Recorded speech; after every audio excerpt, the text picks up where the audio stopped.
Mayhew's Lodge down in Oak Creek before it was torn down by the Forest Service. A great picture loaned by my good friends Jack and Billy Fay Beamer. The second bridge across where? No, not Midgley. No. Yeah, but where? Slide Rock. It's the great bridge at Slide Rock. And I'd say the second one because the first one burned down shortly before they built this one. Well, Grand Canyon, enough said. The stage leaving from the train station downtown for Grand Canyon. The stage that took people from the train depot to the hotels in Flagstaff, that being the Bank Hotel, Indian Gardens, more Walnut Canyon, early Wupatki. More slowly. Yeah. I got a lot to go, so you got to get with it here. Montezuma Castle, Montezuma Well. A great picture. I'll slow down here for a moment. Second Powell expedition down the Colorado River in 1871. Came as far as Lee's Ferry, and they cached the boats for the winter and went off doing a lot of other stuff. On the first Powell expedition in 1869, they had no photographer with them, but on the second one they did. A guy named Elias Beeman. Anyway, he left in, some say, bad graces, but I don't believe it, from the Powell expedition in the winter of 1871-72. And he went off to Hopi to take pictures. And he went to Moenkopi. And at Moenkopi he found a group of Hopis there.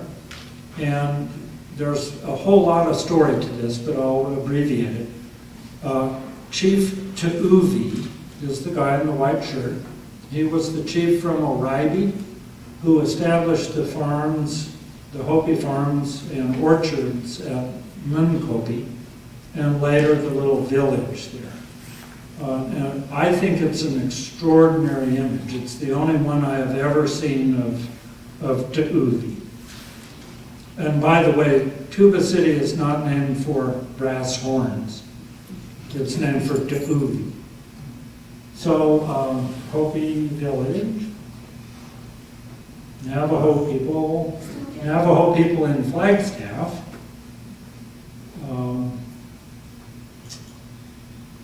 D.M. Beard, interesting guy.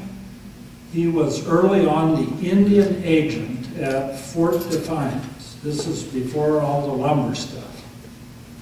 So he's the Indian agent. That's how he came to this country, to the Southwest, and that was his occupation.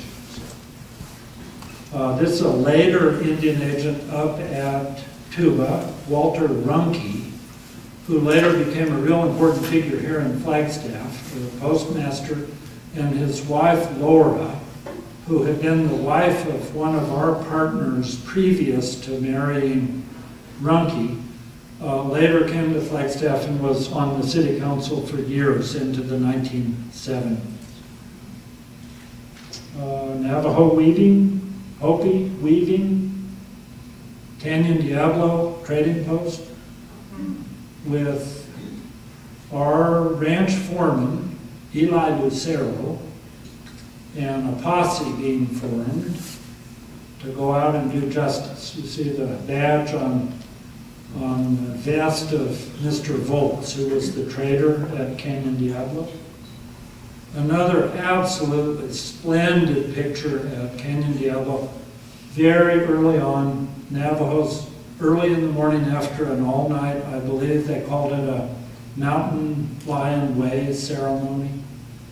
And I don't know how well you can see their headgears, but the guy in the back with that pointed leather headgear, the guy on the right with one that almost looks like a Roman helmet, leather, and the other guy with a mountain lion head on his head, all speak to me about Mongolia. And they all just say, you know, which I think is what most people would say a long time ago, it's where Navajo people probably came from. So, sheep in the Navajo Nation. Great guys who guided Teddy Roosevelt up to Rainbow Ridge in 1913, and then across Black Mesa and over to Hopi. Have prairie dogs with them. Really a favorite deal of the Navajos a long time ago, roasted prairie dogs. Our deal with early trading stuff. Our early Indian store downtown in Flagstaff. We had this string of trading posts, and we would accumulate from them all these Indian goods. And I came across one of our little kind of diaries recently. They said they tried to keep on the average in this downtown store 15,000 pounds of Navajo rugs as an average inventory. And you can see them all piled up there on the wool scale there.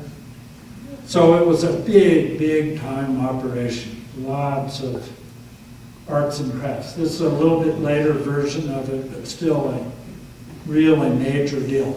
By this time you can see paintings on the wall by Louis Aiken and Jimmy Swinnerton and Thomas Moran and all of that stuff.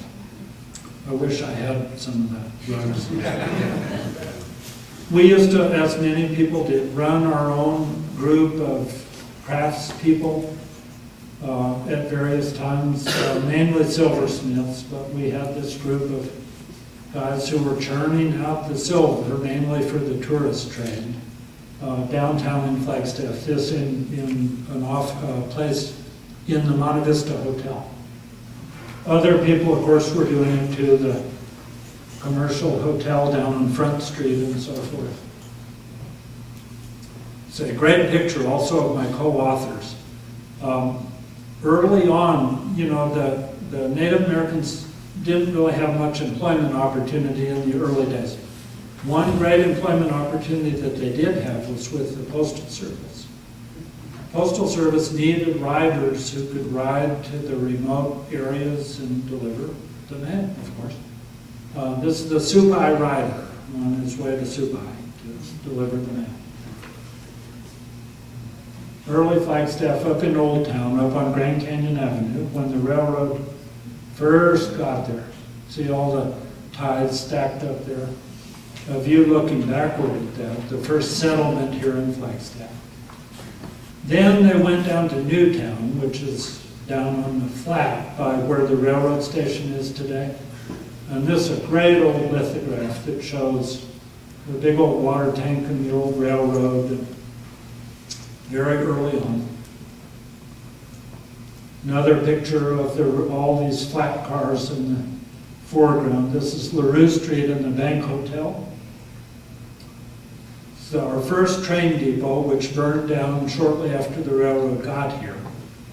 But it was really kind of a nice structure. You see Atlantic and Pacific Railway, the first railway that came here. The second depot, which still exists as our BNSF office now. Same place, the old Pine Hotel in the background. The 1926 depot, so that's the third train depot, the one we have now. I thought it'd be fun to put in some train wrecks. I think there were plenty of them in those days.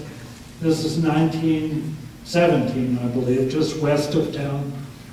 And that is a big wreck over at the mill where they're cleaning up all this derailment stuff. A couple of railroad workers, Benito Mayorga, whose descendants still live here and work here, working on the early railroad. Well, see, it isn't so new after all. So in the big winters, they would have to bring in, to keep this rail line open, they'd have to bring in these big steam engines fitted with these snowplows. And boy, I tell you what, they were working hard. You see a picture of the old water tower, which is right where, right downtown on San Francisco Street at the railroad. A great big, many thousand-gallon water tower. Good old Canyon Diablo again, and this shows the railway viaduct there. They were coming west with the railroad, building the railroad in 1881. And I don't think they really had a real good idea of what they were getting into, but they got to Canyon Diablo, and here is this gigantic hole in the ground. And so they had to engineer and have constructed this great steel bridge and have it shipped out on the rail. It came out and it was engineered a little bit incorrectly, so they had to go through the whole deal again. As a result, Canyon Diablo, they were stalled there for almost a year.